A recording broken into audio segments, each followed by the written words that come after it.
Es casi seguro que todos los días escuchamos algún podcast. Pero ¿te has preguntado quién creó el primer podcast y cómo sucedió? En este primer episodio te estaremos contando todo lo sucedido para llegar a la gran popularidad de la que hoy en día gozan los podcasts. Antes de ser acuñado el término podcast, ya existían programas radiofónicos que colgaban sus contenidos en Internet. Pero fue en el nacimiento del RSS cuando se inventó la emisión del podcast. RSS son las siglas de Really Simple Syndication, que significa sindicación realmente simple. Un formato que cumple con el estándar XML para compartir contenido en la web. Se utiliza para difundir información actualizada a usuarios que se han suscrito a una fuente de contenidos. El formato permite distribuir contenidos sin necesidad de un navegador, utilizando un software diseñado para leer estos contenidos. También es posible utilizar el navegador de Internet para visualizar los contenidos RSS.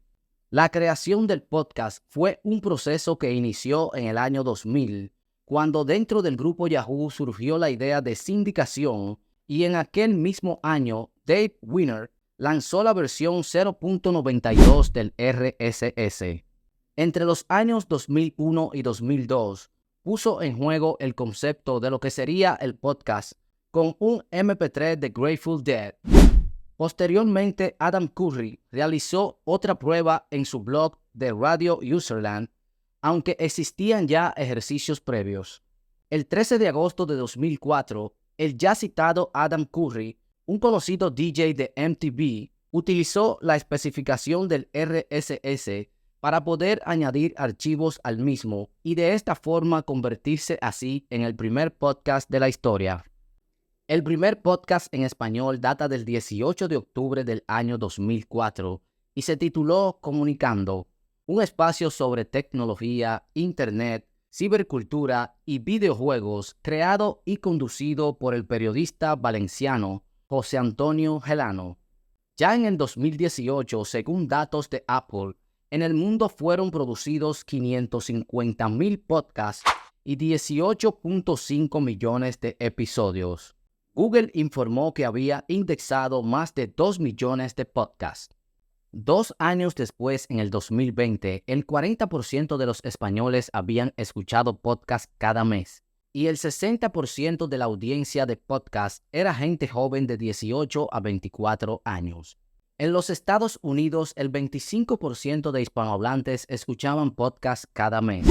En el mes de mayo del mismo 2020 se firmó uno de los contratos más grandes de la historia del universo de los podcasts, cuando el blog de audio de Joe Rogan, llamado The Joe Rogan Experience, fue licenciado por Spotify por un valor de alrededor de $100 millones, pasando a estar disponible en exclusiva en dicha plataforma a partir de enero del año 2021. Este gran contrato se convirtió en la gran motivación para que hoy en día existan tantos podcasts, ya que los mismos son monetizables de varias formas. En esas fechas había en el mundo más de 1.800.000 podcasts activos disponibles, con más de 45 millones de episodios en total. El tiempo de crecimiento más grande se producía en Chile, Argentina, Perú y México. Pero España era el segundo país del mundo en escucha de podcast, siendo solo superado por los Estados Unidos. Gracias por tu atención y el tiempo invertido. Si este episodio te resultó interesante, no olvides compartirlo con algún curioso, regalarnos un like o suscribirte para conocer nuestro próximo episodio. Hasta la próxima.